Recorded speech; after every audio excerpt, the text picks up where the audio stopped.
The toughest part about my journey was realizing and accepting that what started as a temporary move was actually a permanent one. I was in limbo for many years because my family and I left at a time when the war had gotten pretty bad in Lebanon. But the idea was, okay, it's bad right now. It was kind of springtime. Okay, let's just go until things get a little better. Summer passed. It's like, the situation's still not good. Maybe you guys should start school. And there was always this idea that we're here. I'm happy to be here, but I'm just passing through.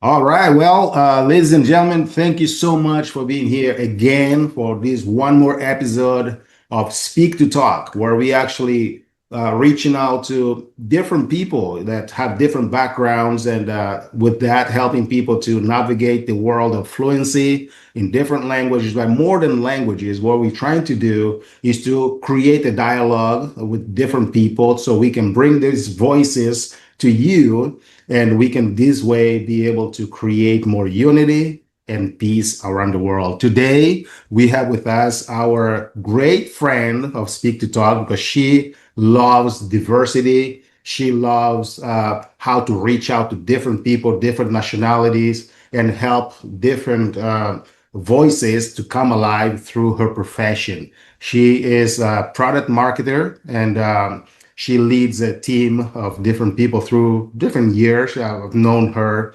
when we worked together in a previous fitness company.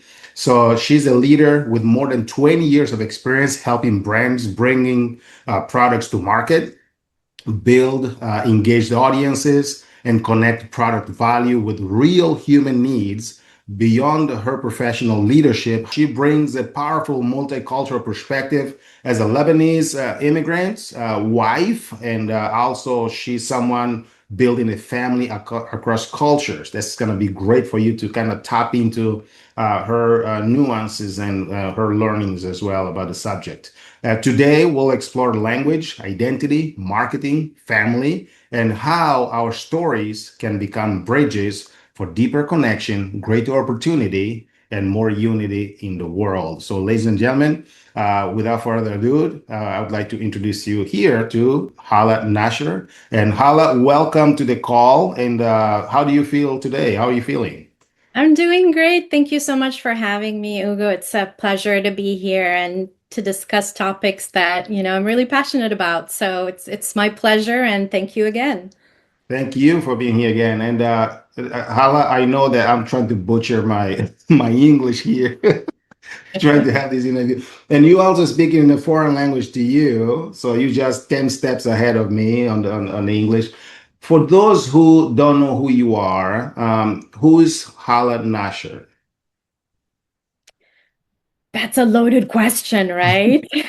I think, in your introduction, you kind of listed a lot of labels, and I think I'm probably a mixture of all of those things. I'm really a product of all of my experiences, which made me the person that you see here in front of you, which shaped how I view the world. But sometimes these labels are really more about how others view you, right? I think at the end of the day, when I look in the mirror, when I introspect, the way I see myself is a little bit more simple than that. It's beyond any of those labels. I kind of go back to that little girl that was growing up in Beirut. And, that's closer to me than probably any of the labels that you would mention.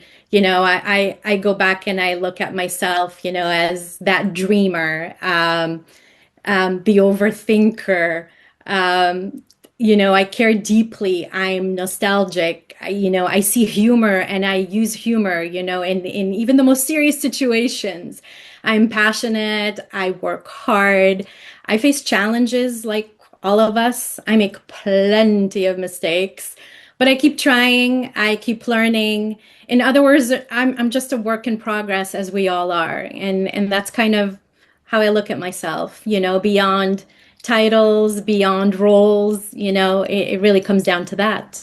Thank you so much, Hala. And this is one of the things that I've noticed from you while we were working together. You always look into just be yourself, but also help others to become the best version of themselves. And that's why after so many years, we're still in connection with you. So, Hala, in your profession, one of the things that you really speak about is the human side of influence, not only as a marketer, as a professional in marketing, but beyond the marketing or the professional labels, like you say, what does the human side of influence mean to you? And how can that help diverse people like you and I and so many people around the world, the immigrants, and not just immigrants moving from one country to another, but just people moving from one state to another. What does the human side of influence mean to you for this audience? That's actually a really good question, and I think it's very appropriate looking at the times that we're going through and what we're facing nowadays. I think we are kind of in the age of influencer, right? We have been for a while, and unfortunately, we have to kind of infuse that human side. It's sad that it's necessary now to constantly think about, you know, how are we looking at this from a human perspective? Yeah. And I think for me, it means looking deeper than what that word influence might mean at face value, right? It might be persuasion or reach or authority. And I think it's much more simple than that. To me, it means connection. That influence is really about connection. Whether you're influencing, whether you're the one being influenced, it's about how we affect each other, through everyday interactions. So it's maybe about that friend who changes your mind, not because they're so great at arguing or, winning the argument, but because they've shared something personal that really affected you. Mhm. Maybe it's about, that boss or that colleague that made you feel heard, that made you feel seen, and that allowed you to feel like you can contribute more freely, more openly, more confidently.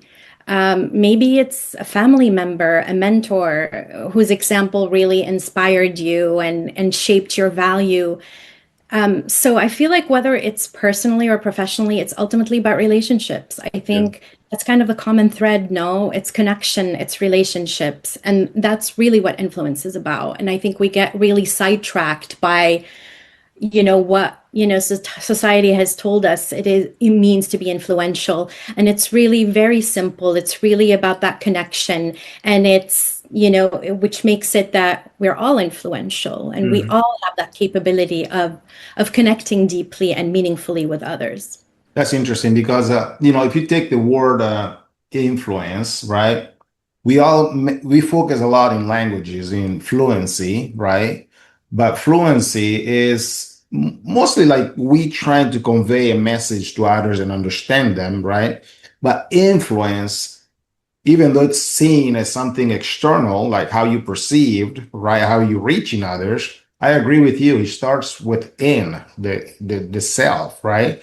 And the person that we grow on inside is the reflection we're gonna see probably in other people. Do you agree with that? Like it takes a lot of how we build ourselves to be that tool for humanity, how we build ourselves, like starting from within, like you know, how we Absolutely. become first before we do, or how, yeah, Absolutely.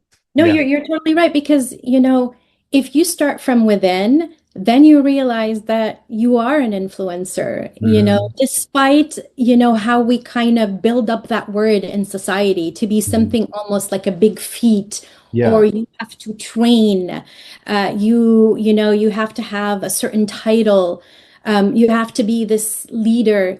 And no, like we have influence in our everyday lives. And I think once you start from within, you realize that the power that has. Wow.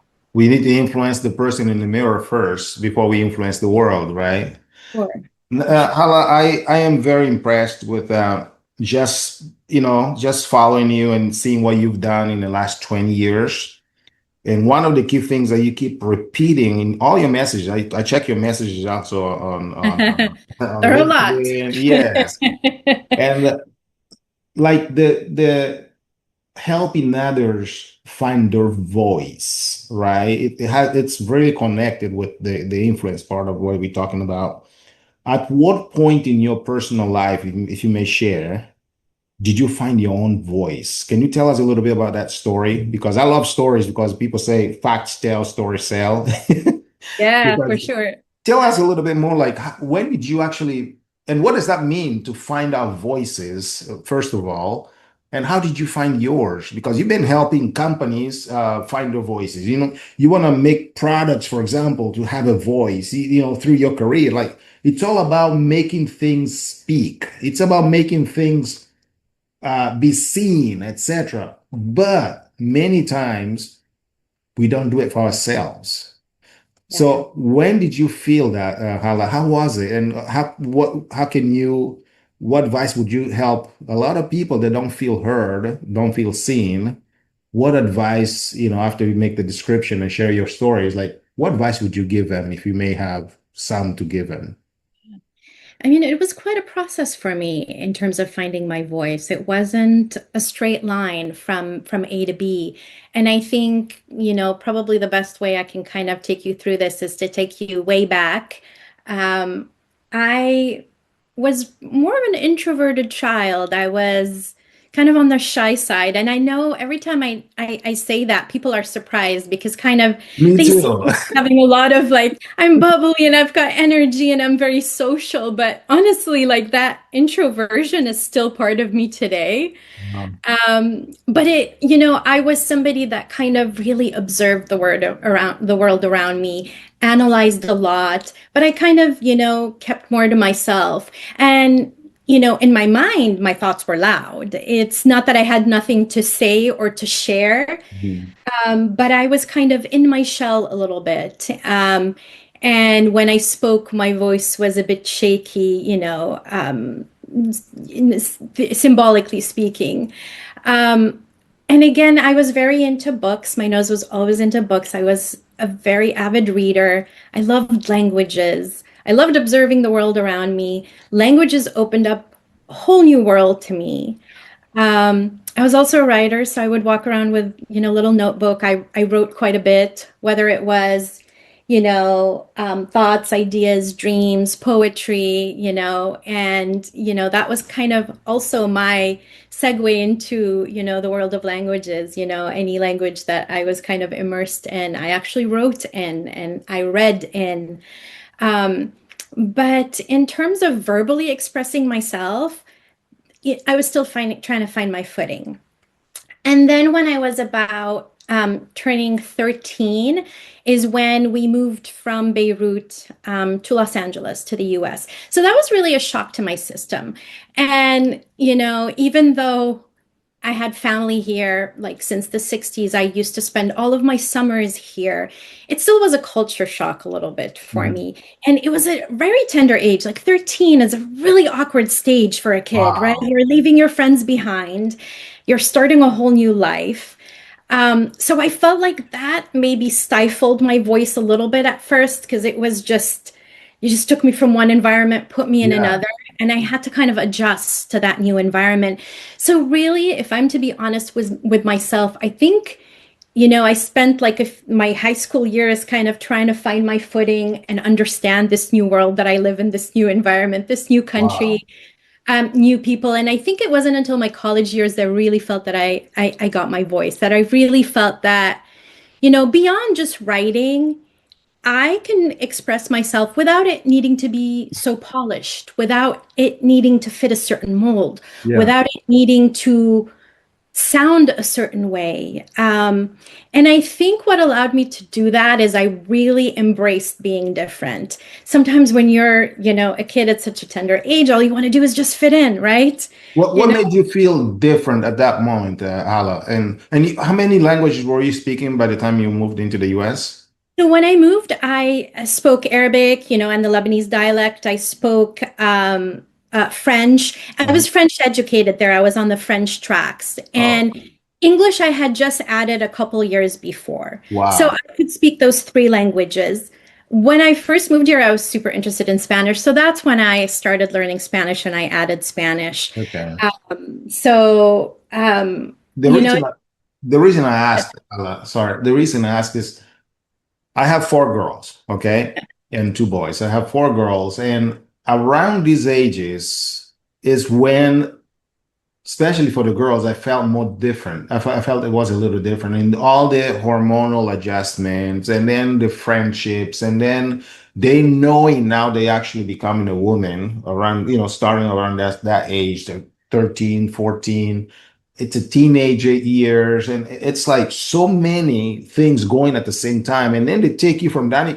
And the only thing that you're not changing usually is that physical environment, your home, right. the city, and then they take you and they say, okay, here, you having all these changes within, but let me give you some outside Give me yourself. more. Oh my goodness. It's like, hello, let me Yeah. process the changes I have within me first, Yeah. sometimes crying, boys too, crying for things that we shouldn't or worrying so much about this, so all these hormonal fights Yeah. I'm having within me, and now take the outside. I don't know how you did it. I mean, it was difficult. It really was. And I think that's what made kind of my voice not really come out Yeah. and be as expressive until college years. I think, it just added a little, just another challenge where I had to kind of do more of my observing, more of my analyzing until I felt, confident enough.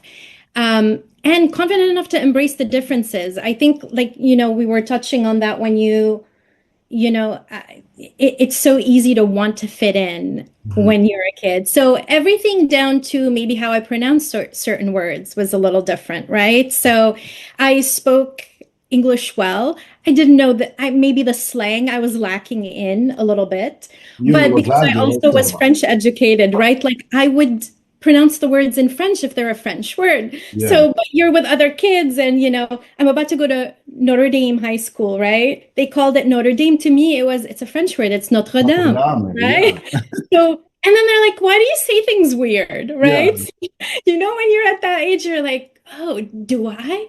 Is it not correct? No, it is. It's the correct way, but maybe I shouldn't. Maybe in order to blend in, I have to sound like them. And Yeah. there was a little bit of that at the beginning, but for some reason, and I don't know where that strength came from, I felt proud that I knew I looked at things differently, and I didn't, it started kind of going that route where is it wrong? And then I realized, no, it's not wrong.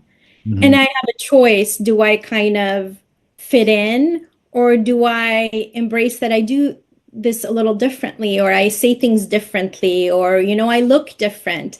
And this is kind of in early 90s. I'm really aging myself here now. Like people out there, don't try to make the math now. Don't do the math now. Let's just move on. But this was a while ago. And it was before you felt like we're all so connected and you kind of understood cultures that you didn't understand before.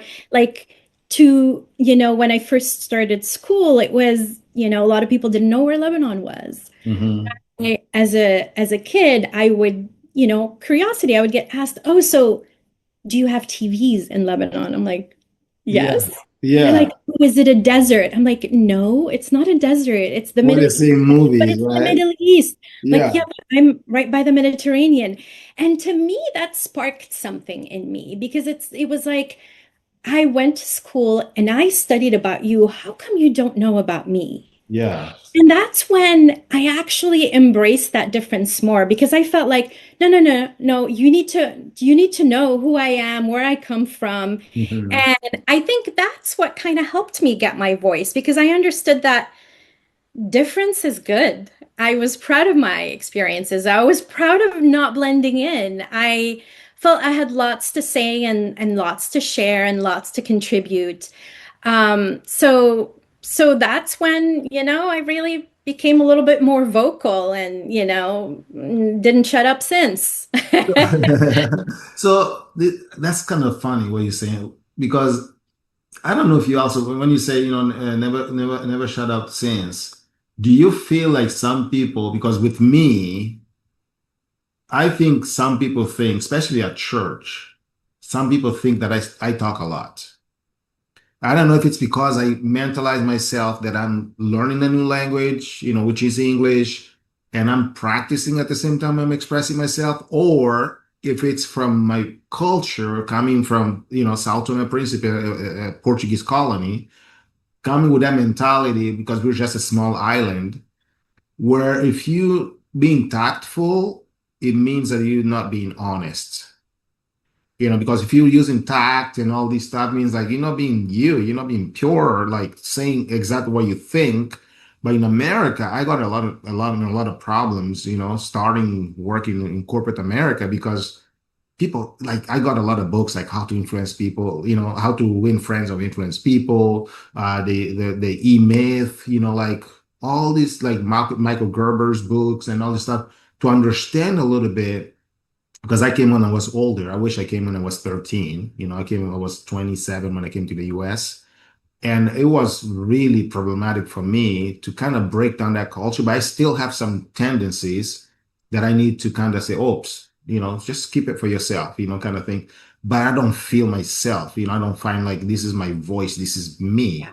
So it's kind of interesting. But do you feel, Hala, that you have a tendency for people to think that you express yourself too much in the US? Or how do you think people perceive you considering all your background and everything? I mean, yeah, I think I probably went through some of the same stuff you went through in that, I am perceived as loud, I'm Yeah. passionate, I'm emotional, I speak with my hands, Uh-huh. but it's funny, and I think, sometimes you try to tone it down, but I think when you tone down your essence is where things just start not working Yeah. out for you, where you kind of dull that light.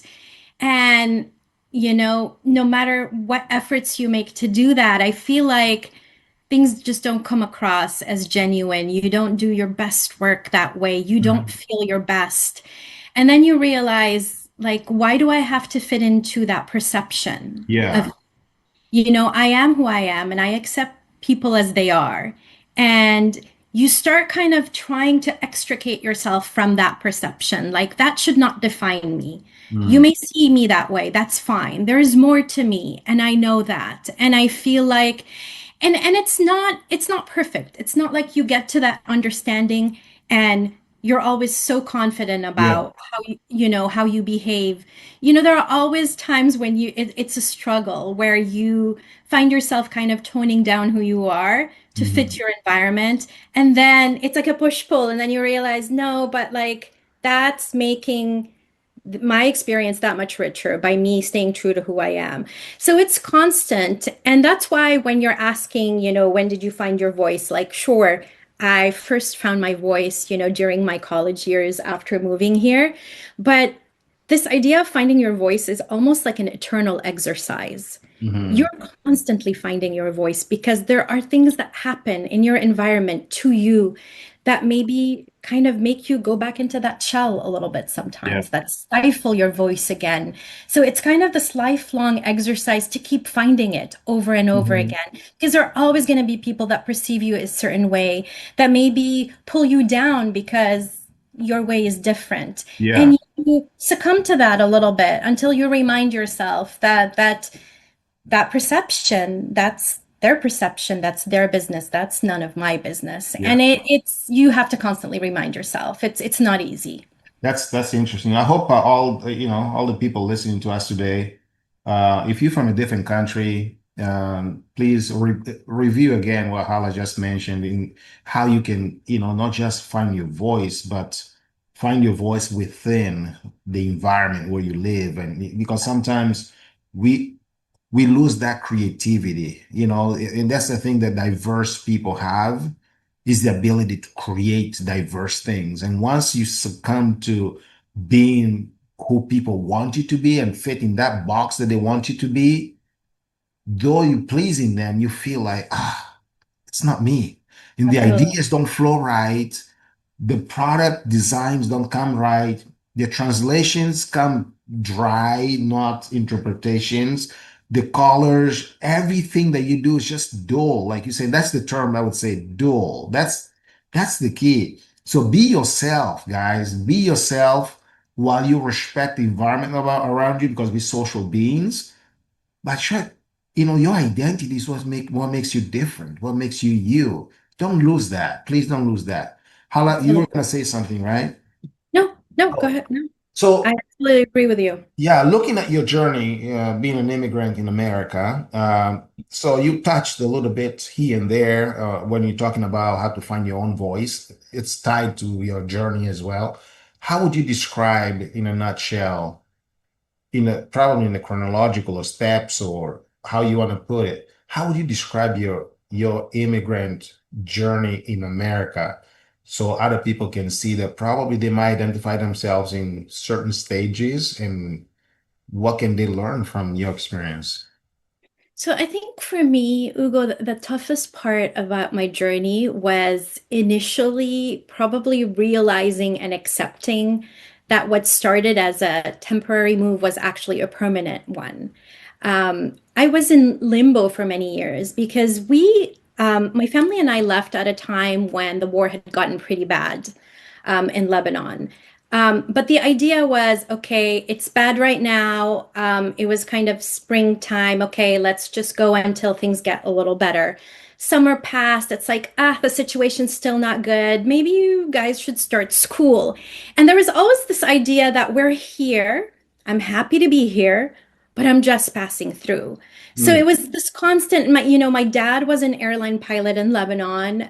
So his home base was there. So once the situation was good at the airport, he went back to working, so he was kind of constantly flying over to be with us. But it was this limbo life because there was constantly talk among my parents, do we go back, do we stay? So it wow. was about 3 or 4 years of that where I felt like I wasn't very invested. Again, like I said, I felt happy to be here, but I was constantly preparing to go back. And I didn't invest as much early on in the life here. And when there were situations that, I didn't like, it's okay. It's okay. I'll pull through. I'll be back home soon. So I didn't necessarily come with this big American dream. And I knew I was moving and, I'm here for all these opportunities. I was a kid thinking I'm going back home at some point. Wow. And once I realized that, life is here, I think is when I started kind of investing a little bit more. What I am grateful for, honestly, is that I didn't let the pressure of choosing get to me. Am I Lebanese? Am I American? Well, I'm both, right? And I knew that really early on. I just started as much as I could taking the best of both worlds. Wow. Uh, I even though when I first moved, of course, I felt the pull to blend in, like we talked about, to focus on that American side of me. Because I did do most of my growing up here. Let's face it, when you're Yeah. 13, you do a lot of growing up, Yeah. and I did most of it here.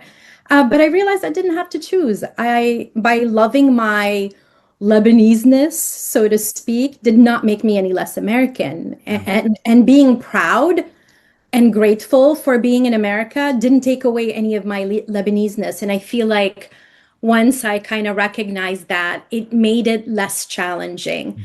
Mhm. But here's the pitfall, and I think a lot of people will relate to this. I know a lot of Lebanese immigrants relate to that. The pitfall of feeling like you belong to more than one place is there's always something missing, right? There's always an ache, a nostalgia that stays with you. And sometimes you just feel like you'll never be completely home, um, and you do so like when I got here after a few years, I did so much growing up here, and there was like a side of me that was American now. And I would go home and love being in Lebanon, but I felt like didn't I'm different now. I didn't belong 100%. And in the US, I didn't belong 100%. So there was kind of this time period where you just feel like, am I ever going to feel completely home? Is there always going to be something missing? Interesting. Because you always feel the heaviness of leaving behind people, places, memories that you're attached to, that you love. But what's beautiful about this is really that's the price you pay for being happy in more than one place. And I think in the end, that's what makes your life that much richer. And when you realize that, I'm happy to pay that price. It just means I've had rich experiences in more than one place with more than one people. And, it makes you embrace it that much more. That's so interesting. Like I never thought about it because when I was in Mexico, Yeah. already an adult, and I was working representing different companies. We started in Idaho, but then we went to Puerto Rico. My second daughter was born in Puerto Rico. Then we went to Peru. We went to El Salvador. And then I was in Mexico. And I had lived in Mexico for 5 years already. And Mm, I'm like, man, we live in these beautiful places, all enclosed, nice swimming pools, like it was like a really nice compound. My life was amazing. And I was making, American salary in Mexico. And for being an expat, my salary was like, way more than someone with the same experience and responsibilities in the US. And I was like, man, I saw my kids all growing up. I was like, do I want my kids to stay here in Mexico, marry in Mexico, or want to go back to the US? And I had exactly the feeling that you're talking about, but not as a youth, but as an adult already. yeah. And I was like, I don't have a house that is mine. Do I buy a house in Mexico or I continue paying rent? You know, you feel like nothing is actually yours. You're like a passenger, but everything is changing in you as well. You're not getting any younger. Opportunities, for real estate and development in the country you want to be in, which is to me the United States. I felt like I was just wasting my time. So we just packed everything that we could, sold everything like really, really like half price. Our cars, I think the guy paid us like 3 months later after we left him, the title and everything, they gave him the car. And the house, things on the wall that we couldn't bring. Like we left a bunch of stuff because we like, okay, now is the time to find my own place. And it's kind of cool. The way you're saying this, I think a lot of people will connect with that. And what do you think, Hala, is because what was the aha moment that made you feel like, you know what? This is who I am. Yeah. I am an American and I am also Lebanese, and being in both is okay. But the only difference in between you and I in this sense, because I had what you went through by just coming into America, but this big, big, big moment for me was when I was in Mexico as an expat. Mm, But as you lived that moment, what do you think people can do to actually, because a lot of people, I think they're living in amnesia, a lot of immigrants, with that big dream that they're going to bring these big things to their country, they're going to bring these big bank accounts, they're going to have all this stuff, and then they're going to return. I'm like, I told my nephew yesterday, I said, don't move out of your country. Because if these are the reasons you want to move, don't do it. yeah. Because some people move for different reasons. But if you want to make a lot of money and then move out, be careful because happiness is not just about money. But anyway, before I derail on this, Hala, um, because you really touched me on in this subject, I was like, oh shoot, she's talking to me. I hope that you're talking to a lot of people out there as well who's listening to us.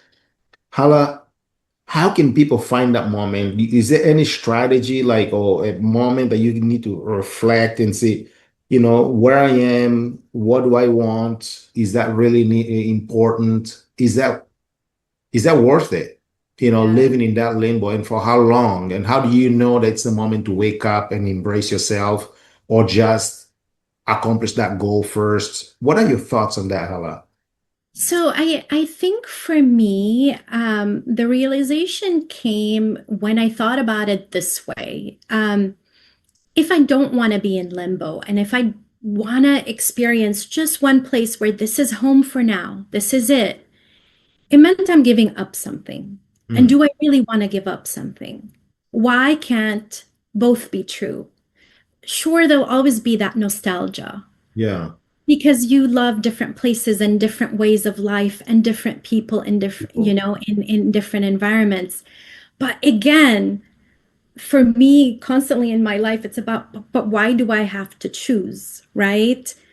Why can't, I embrace that and embrace the journey? I think the limbo was about what you just described is like we come here for an opportunity, we take advantage, we take that all back and go home. And that's, kind of the course for a lot of immigrants. But why not kind of enjoy the journey while it's at? Why, should that always be the long-term plan? How you feel changes. You start Mhm. getting attached to the places that you live in, the experiences that you're currently going through, and the plan should change accordingly. Yeah. We always try to kind of plan out a course.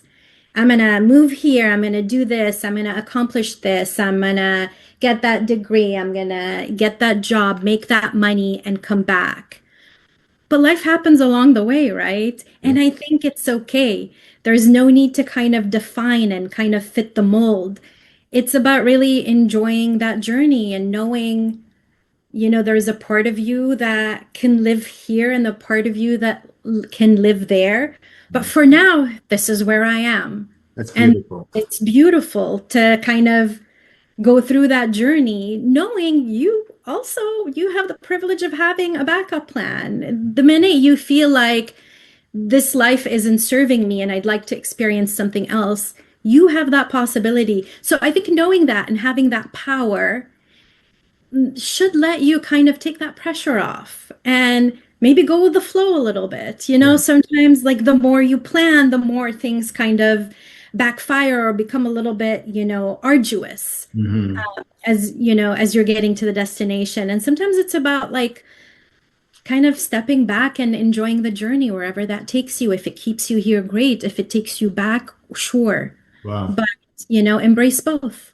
So, journey has been like, I wish I could count how many times you said the word journey. And I think it makes a lot, who you are, from what I can perceive. Because every time I've seen you, like you embracing, when I called you, for example, for this interview, just like, sure, I'll help you. Let's do this. And it's about like not, life has two things you can look for: journey or destinations. Right. And sometimes a lot of people get into anxiety because they don't want to enjoy the journey. They want to be focused on that end result, living in the future all the time. Yeah, we need to have goals, but we need to also enjoy the journey. You came to America. What does America have? You said, Right. "Oh, I want to go home. I'm going to go home." That gets people into a lot of depression and Yeah. anxiety because depression is with, you relying on things from the past, and anxiety is you relying on things of the future. Nothing better than just, seeing where you're going, embrace who you are, but stay in the moment in what you're calling all the time living the journey. Before we move into the next segment, which is, you married to an American Japanese, like how does love affect the way, you express culture and living your life and interacting and helping other people and influence other people and your profession and all that. Before we do that, I want you to kind of help me please understand the dichotomy that from your perspective about how does the Lebanese culture, how does it look like, and how does the American culture look like? Do you have any differences in between both? Things that are more, I would say, noticeable in between this dichotomy? Yeah, absolutely. And I think probably the easiest way to describe it is by describing kind of life with my husband, right? Because he was kind of my immersion into American culture. Of course, I've been here a while and I have friends but dating somebody and cohabitating with somebody, marrying someone, you really are able to compare and contrast. Mm.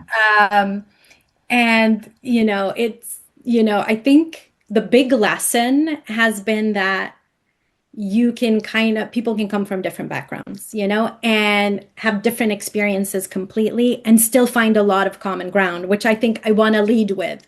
Because I think despite how different you may look like on paper, based on, your titles and your roles and where you come from, I think there's always common ground. Um, but yeah, kind of the dichotomy and kind of, compare and contrasting kind of how we view the world and, how we behave has been, has been fun too. It's been chaotic, it's been messy, but it's funny. I often think like, I feel like I'm in an episode of a sitcom most of like our married life. And I'll tell you why, because it's constantly these funny situations that come up and I'm always kind of telling family and friends um because what you're constantly doing is peeling those layers of Mhm. who that person is and how their actions are influenced by how they grew up versus how I grew up, whether it's culture or their specific upbringing, their family, etc. Um, and we just laugh about it sometimes, and we embrace the chaos. Like I think maybe at least once a week in my household, I'd be explaining or sharing something, or I'd be talking to my husband, and at some point, inevitably, he'd look over to me and he'd say, "Why are you yelling? I'm right here." And I'm like, Yes, "Yelling, I'm Lebanese." And this is how we talk. I'm not same, mad. same. I'm not yelling. And Oh, we do this constantly and we laugh about it. Like, he starts to understand that, this is kind of how I express myself. And yeah. I sound very emotional. I'm Uh-huh. passionate about things, but, I'm not mad. And he's a bit, more laid back and, more thoughtful, when Yeah. he's formulating that thought, he takes his time and I just blurt what I'm thinking, what I'm feeling right away. So, you kind of learn to embrace it, you learn Yeah. to laugh about it, but it also gets you to kind of analyze the way you behave. Some Yeah. of the things when you see it through the eyes of someone else is when you're like, "Oh, why do I do that?" Yeah. So you start questioning, like, and you start analyzing, like, it doesn't have to be good or bad the way you do things, but you start trying to find the source. Is it because my parents raised me that way? Is it a Lebanese culture thing versus an American culture? Like one thing my husband always pointed out, he's like, initially when I ask to do something for you, or if you want something, it's always no. And then if I ask a second or a third time is when you accept.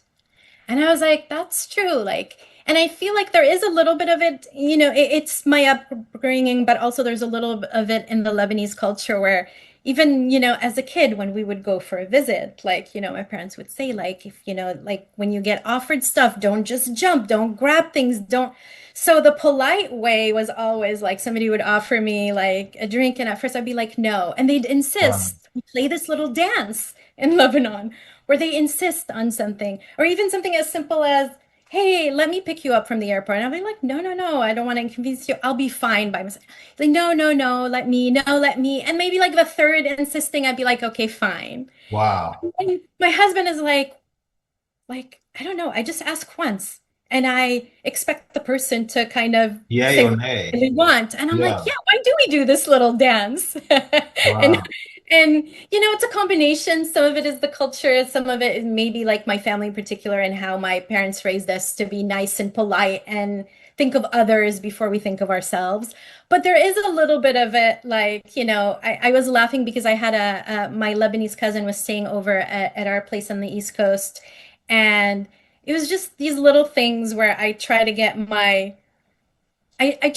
husband to be a little bit more Lebanese and I get myself to be a little bit more American, Yeah. right? So I had told him, hey, like when she gets back, she has a meeting. So make sure if you come back from work early, make sure you give her the home office so she can take the call. And I wasn't there. So then later I find out that he's in the home office and she's somewhere in the living room taking the call. So I'm like, call my husband over. I'm like, didn't I tell you to give her like the home office? Like I feel bad that she's out here. He's like, I asked her and she said no. I'm like, wait, you just asked once? And he's like, Oh, yeah, she said she didn't want to. It's fine. And I'm like, no, no, no, no. Honey, you got to be like more Lebanese. You got to insist so she knows like you really mean it and she's not inconveniencing you because yeah. she's going to think that you're doing this to be nice. So just like a little example. And he's like laughing and he's like, this is really stressful. Like, okay. I was like, okay, let's meet halfway. Like, ask more than once. He's like, I can't do it more than twice though. I'm like, twice is good. Wow. Let's come, let's meet halfway.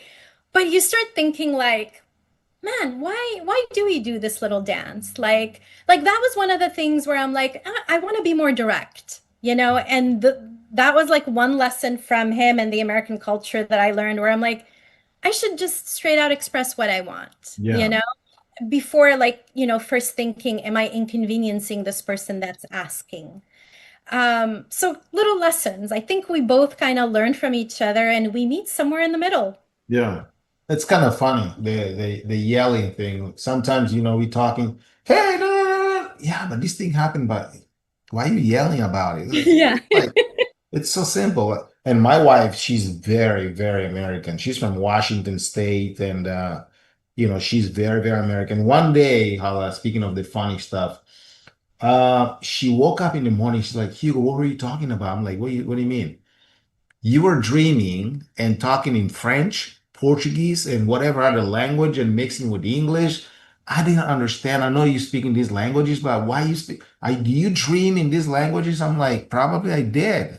And just funny moments like this, the person is with you, they're like, wow, I thought, this is it. But no, there's like all kinds of worlds in the head. And it's kind of funny to kind of, you said, like to peel these experiences and enjoy them Yeah. instead of criticizing them. Yeah.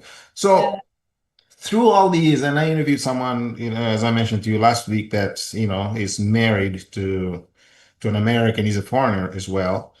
One of the key elements from what you sing as well, I see, is love.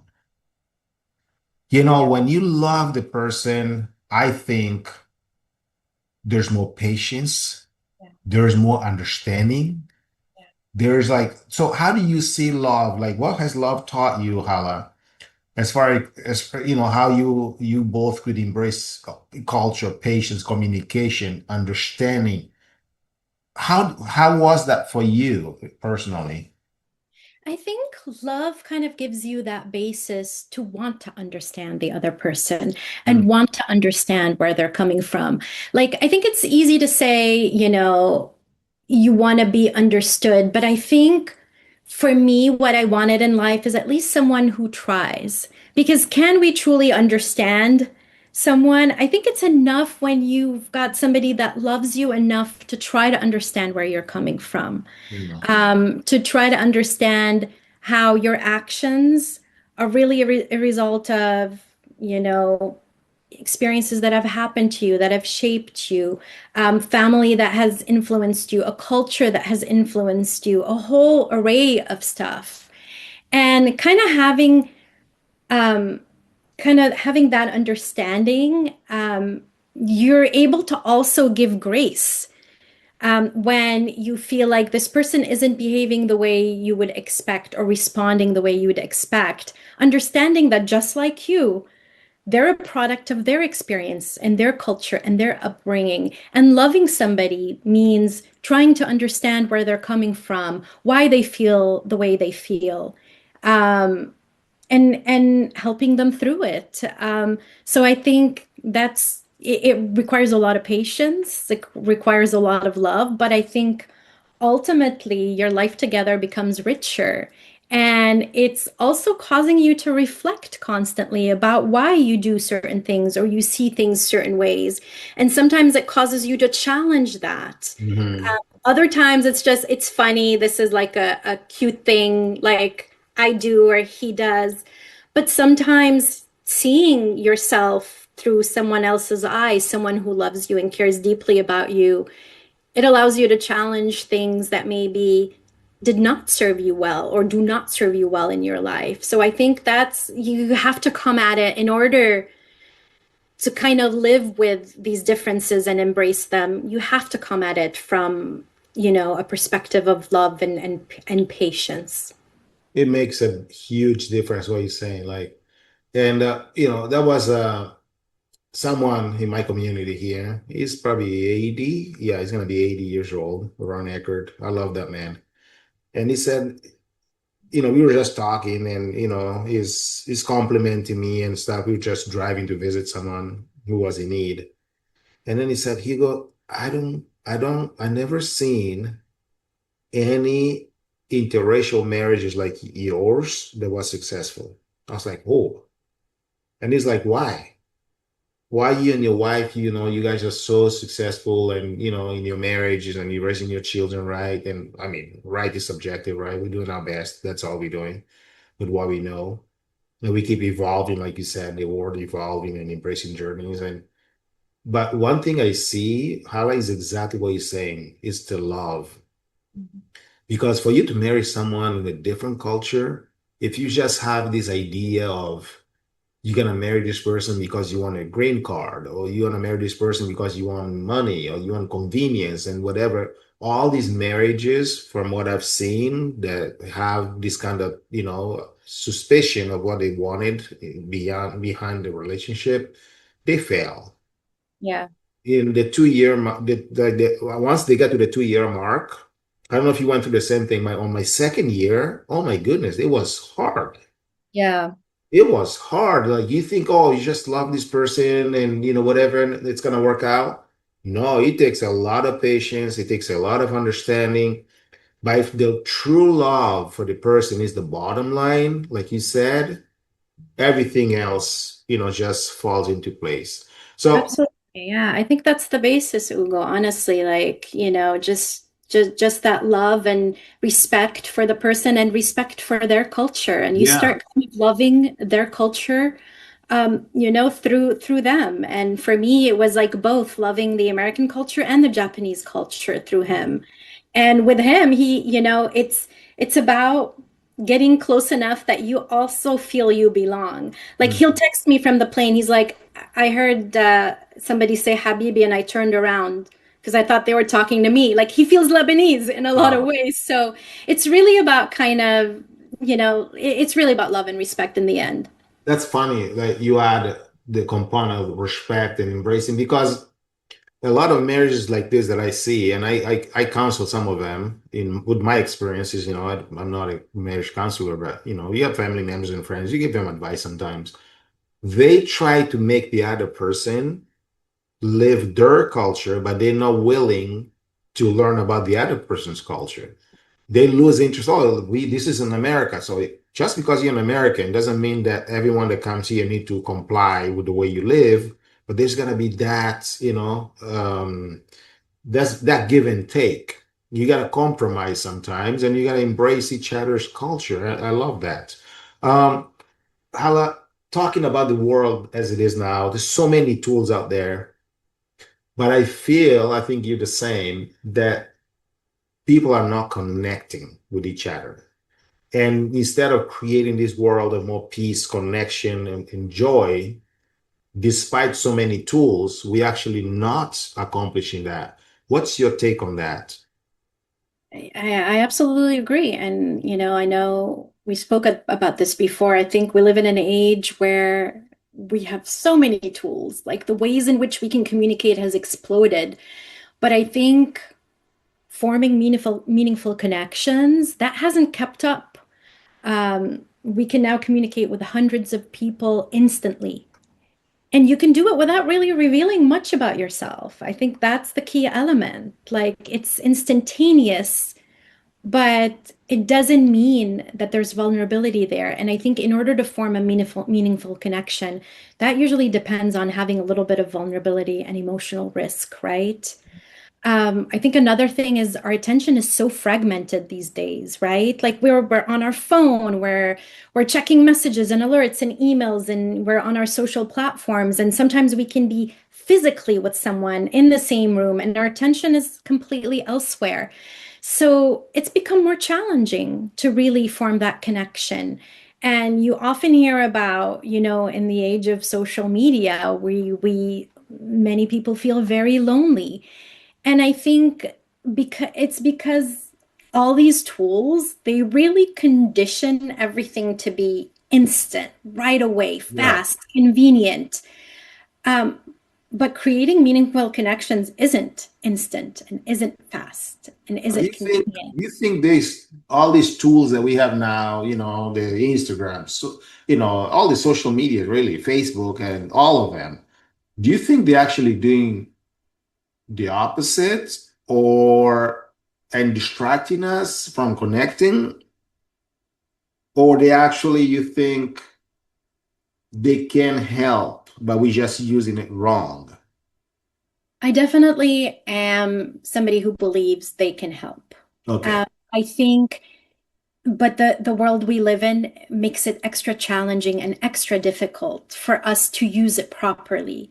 Mhm. Because again, we're conditioned to kind of take it at face value and use it the way it's intended, like super instant, super fast. But really, in order to connect with somebody, like that takes time and it's takes more focus. And it's usually smaller groups, one-on-one. Yeah. This is kind of traditionally how you form that connection. There's vulnerability, which the tools are kind of a shield. So they Yeah. allow you to be a little bit invisible, to reveal less. Hmm. And you get the illusion that, hey, I'm friends with all of these people, on Instagram, on Facebook, and you see their updates and you think you're part of their life. It gives you that illusion that I know Yeah. what's going on. But are we truly communicating? Are we truly um, Acting. forming that kind of connection? So I'm not somebody who feels like in order to do so, you need to be off of these tools. I just think we always have to try and we always have to kind of see the way society is right now. It's kind of hindering that connection, but we can do it if we're intentional about it. We can use these tools to get closer and to build meaningful relationships. We just have to be very intentional in how we do it. Amazing. I love that. And so, from the branding perspective, you understand branding, messaging, influence at a very high level. And what can families, leaders, and communities learn from great brands about trust, authenticity, emotional connection? Because one thing is, we are brands as well, of course, but from the brands that you've, managed, we've been in the same company and I've seen the work that you did, and I've always admired you for your professionalism. You would come to the meeting and you would just like bam, bam, bam, bam, bam, bam. You did a lot. I'm serious, Hala. I don't know how you found all this time. Like you would bring everything so like if you're looking, for someone in branding, I mean, this woman, she knows branding. She knows about branding. And you would come with the presentation all the time, with the, like what to do, all the to-dos and the strategy. And the way you see everything is so like step by step and with actionables and results, and you're very results oriented. I really appreciate what I learned from you when we were working for that top fitness company. So thank you. So how do you see that, in nowadays, from what you learned from all these brands and branding, how can families, leaders, and communities, what can they learn from this perspective? I mean, let's look at it this way. I mean, if we think about the brands that we personally admire the most, they're often the ones that make us feel something, right? They make us think, they make us feel seen or heard. They make us feel like, oh, yeah, that's kind of my situation, or that relates to what I'm going through. Or, oh, yeah, this would help me, solve this problem or that problem or this pain point. But again, the common thread here is it's always making us feel and making us think a certain way. they're not really the ones that make us feel like we're being sold to, that are promoting their products in this like, hey, buy me. I doubt we would ever look at a brand that's coming at us like that and be like, oh, this company sees me or I admire this company. And I think in order to really, trust a brand, that trust comes from consistency, right? When you see a brand is consistent in how they message, in how they tell their story, and you feel that that story resonates with you, that builds that trust. And it's all about, making sure that their actions, their messaging align with their values. It's the same thing as in your personal life, right? You trust someone who's consistent in your life. Same with brands. And I think that's the key when you look at brands the same way you would look at a personal relationship. I think this is when you learn, how like a great brand you can tell is different from a brand that does kind of the traditional, I'm selling you something, I'm here to make money off of you, etc. So that emotional connection comes when people see themselves reflected in what a brand is saying. And I think that's very important. I think, in my career, I saw that, and I was able to prove that with a lot of brands that I worked with. When you build that trust and when you tell the story and tell your why as a brand, Mm. same as in a friendship, you kind of have that, emotional connection with somebody and makes you trust them more. You find that they're consistent, that their actions really match, what they say and their values. Same with the brand. And I think the successful brands have taught us that really it's all about that authenticity and that genuineness. And it really comes down to feeling understood, whether, in your personal life or professionally. You think like, do you think like, brands like Nike, for example, just do it, or I don't know, I'm thinking about all these big brands. Yeah. It is indeed about how they make you feel, right? Yeah. Like It's not about interesting. that particular, those particular running shoes. What are you connecting with? The just do it, the motivation, the Yeah. behavior, you're connecting with that. You're not connecting with, how this particular sole is made on that particular Yeah. shoe. And that is almost a consequence Mhm. of connecting with that behavior and that emotion that they're eliciting in people. So for, from the personal branding, like you say, tell your story, be genuine and tell people about your why.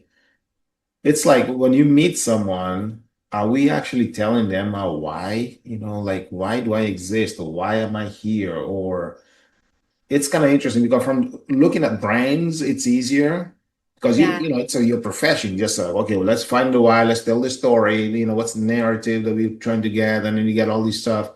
But when you connecting with people in a personal level or families, that's also probably more important than the brands themselves. Yeah. And honestly, yes, it may be challenging, but really it comes down to the same things and asking the same question. Like sometimes your why is more evident than you realize. Hmm.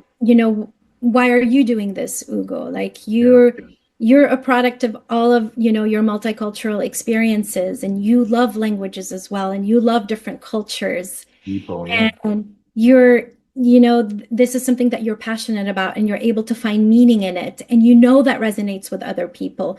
Here we are having a conversation with a lot of common ground and a lot Yeah. of common experiences, but we come from very different places. Yeah. I think most people's why is a little more evident than they realize. It's the things that you are passionate about that you that kind of drive you, Yeah. and especially when you're an entrepreneur creating your own business, for example. Your most entrepreneurs, their whys usually for the brand and their own personal why usually kind of connect in some way, or there's some kind of, relationship to that. And that's Yeah. when you're really doing something that you're passionate about. So I think it's just a matter of asking the questions, whether it's the brand Mhm. or you yourself as your personal brand. Wow. And Hala, we kind of coming to the conclusion here. I just have two more questions that would love to ask you. One is many immigrants and multicultural professionals carry their stories, like you said, but they're very powerful stories, but these stories are hidden, right? They're hidden. They don't share it. And so how can people learn and how to share their stories the most effective way possible? How would you, let's say from you saying, well, when you connect your why with your professional why, it's better, but how do I do it? Like, how can I, is there a process or a secret or a tool? How do you do that? So I really think my number one advice would be tell the story that you want to tell.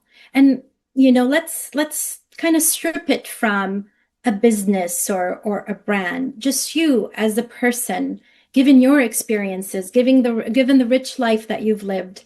Tell the story that you want to tell, not what others expect you to. I Hmm. think there's always this mold that you feel like you need to fit.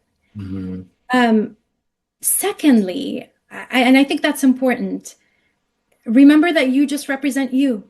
I think sometimes we feel a lot of pressure that we need to be the spokesperson for our community. We need to represent, the country we come from well, the culture we come from well. That adds a lot of pressure because then you feel like you have to present it in a certain way and you have to polish it. You only represent you. And when you tell that story at that kind of rudimentary level about your experience, you're sharing your experiences, that's going to resonate. You Mhm. don't need to dress it up and you don't need to polish it. And you don't even need to kind of, dress it up as a brand. This is your story and it's worth telling. And there's somebody out there that wants to hear it and that wants to learn from it. But I think the challenge really is where do you find like safe spaces for Yeah. these stories can be heard and valued, so that you don't feel that these are like, you're making these testimonies that somebody's kind of examining and they have to accept or not accept. This is Yeah. not about, accept or not accept. This is about, my experience that I'm sharing. So I think, it's really great you're having this podcast. It's definitely building a safe space for people to share their stories and in the hope that, what they went through and what they learned can resonate with somebody. So it's all about finding those places, but represent you only. That makes it so much easier and tell the story you want to tell. How do you know? How do you know that this space is safe for you to share? Let me share a backstory that, as I hear you, I'm like, oh shoot. Because I was in this company trip. We used to take leaders to different, the top leaders of the company. We go to different places. And I think this time we were in, was it Bahamas? Yeah, we were in Bahamas.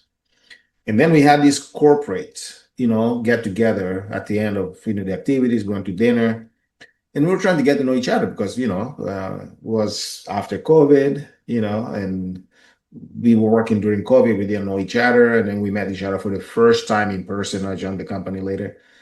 And we were just on this table, about 10 corporate people talking. And then the question came up like, what was your most embarrassing moment in life? You know, you know, sometimes we like, oh, and I go and I share mine. They were like, whoa, man, it was an embarrassing situation. And then I turn around, no one else would say anything that was actually embarrassing. Yeah. Okay. Everybody was sharing like obvious, like, oh well, I was with my nephew and he screamed in the bus and that was really embarrassing. Like stuff like that. I'm like, I just share something really, really embarrassing about myself. Yeah. And all these people are sharing like politically correct things. We're gonna do professional, do the professional. I was like, oh shoot, that was not, a safe environment for that purpose. So that's key. What you mentioned is so good. I hope everybody understands that because, yeah, Did it it's regret sharing, Ugo? Did that good. make you regret sharing it? I know I regret it. Yes, Mm. I shouldn't, but I did. No, Because 100% response. Yeah. sometimes like there are people that they're there to judge you, and these are not the people you want to share and be vulnerable with. You got to understand Yeah. and coming from an island, we treat everybody like friends. Yeah. That's it.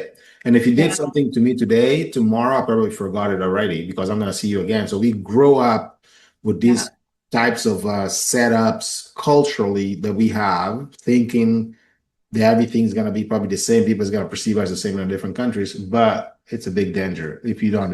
So the Yeah. key that I got from your advice is express yourself as much as you can, but also be vulnerable, but understand your audience, right? And Yeah. who be vulnerable with. And not everyone is your friend. I think we all learn it the hard way. I mean, I Yeah. think it still happens to me to this day, and it's just sometimes lessons, in terms of how much to share and with whom. Definitely corporate world is tough because everybody's kind of building this image. Yeah, But really if I was in that group, Ugo, like you would definitely be somebody that I'd want to talk to after because absolutely. you shared something authentic and genuine. But yeah, it happens to all of us, and it's just almost trial and error. Like, I'm somebody who shares their vulnerabilities Yep. very freely. Yep. And sometimes you learn that, maybe some people just kind of use that as a tool Yeah. rather than, understanding you. So you just have to kind of learn trial and error where and when you can share that. Yep. Hey, Hala, so for the next generation growing up between languages, cultures, identity, what do you hope they understood earlier than you did? I think I would hope that they would understand earlier that really they don't have to choose. Mm. Not the language, not the culture, not the identity. They don't have to choose. You can be a big, beautiful, confusing, chaotic, messy, contradictory, inspiring medley of all of those things, of all of the cultures that make you you, of all of your experiences, and that's okay. That it You don't have to be this perfect, polished package that you can mess up just like anyone else and share your experiences and be proud of where you came and be proud of the mistakes you've done I know it takes effort, but kind of having that conviction that you don't have to be the mold of a single culture or community. You're a product of all of those multicultural experiences. That's what makes you unique. And I feel like understanding that your power is in your uniqueness, understanding that early on, I think is so valuable. And along the way, we keep talking about journey. You can't take life too seriously. You have to find humor in everything you do. You have to find humor in the differences and the challenges that, we experience kind of navigating multicultural relationships and workplaces. And, you kind of have to enjoy the messy ride. Awesome. Hey, if you were to say that in Lebanon in Lebanese, right? Lebanese? Yeah, how would you say that to Yeah. find joy in the journey or something to that effect? I want to hear Yeah. your Lebanese. Okay, now like I'm gonna treat you like you're Lebanese too. All right. انه لازم الواحد انه ينبسط بحياته ويعيش حياته مثل ما هو بده وياخد كل شيء يعني مثل ما بيجي انه من كل شيء رح نتعلم منه المنيح القبيح بقى هيدا شغلة كتير مهمة بحس انه الواحد يضله حاسس انه فخور من وين اجا ومن حياته حتى من الاختبارات بالحياة اللي الواحد عايش فيها فهيدي شغلة كتير مهمة وانبسطوا الحياة قصيرة يلا.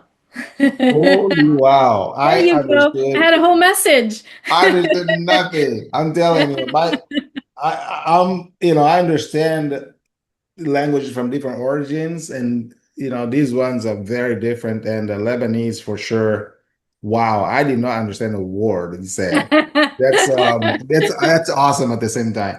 Hala, it's been a pleasure being with you. I know that you will continue to help so many companies and people out there to find their voices through that skill, that God-given skill that you have, which is marketing. I mean, you are good at what you do. I hope you continue to find environments and opportunities to continue to exercise your calling. Because marketing is not just about, from what I learned from you as well, it's not about just selling a product, but it goes beyond that to really help people to accomplish their goals. I'm glad, I'm privileged to know you, and I thank you for being here.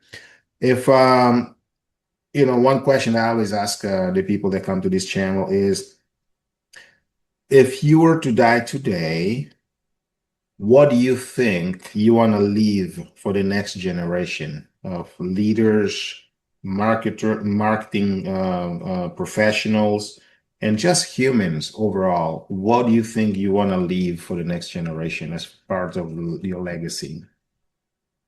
I think if I can just inspire somebody with my journey, inspire them to really embrace, the good, the bad, the ugly, about themselves, their upbringing, their past. Sometimes we hold on to a lot of things that happened in our past as, reasons why, excuses why. And I think kind of starting to see them as something that actually helped us rather than hindered us. I think if I inspire somebody to kind of look at their life that way, I feel like I would have succeeded. Wow, and you did that today. Hala Nasr, thank you so much for being here in Speak to Talk, and I hope your voice can reach so many people out there, and we can together help create more unity and peace in this world. Thank you for being here. Thank you so much. It was my pleasure being here and speaking with you, Hugo. I love that you created this space and this forum for us to do so. So I'm grateful for that as well. Thank you. I was gonna say thank you in Lebanese, but I can't yet, but I will one Shukran. day. Say again? Shukran. Shukran. Shukran. Good. Shukran, you got it. Even though, Shukran. like if you're in Lebanon, you'll hear merci in French or thank Oh, you. really? So, All right. yeah, you Shukran. got it. Thank you, Hala. See you Thank soon. you. All right. See you soon. Bye bye.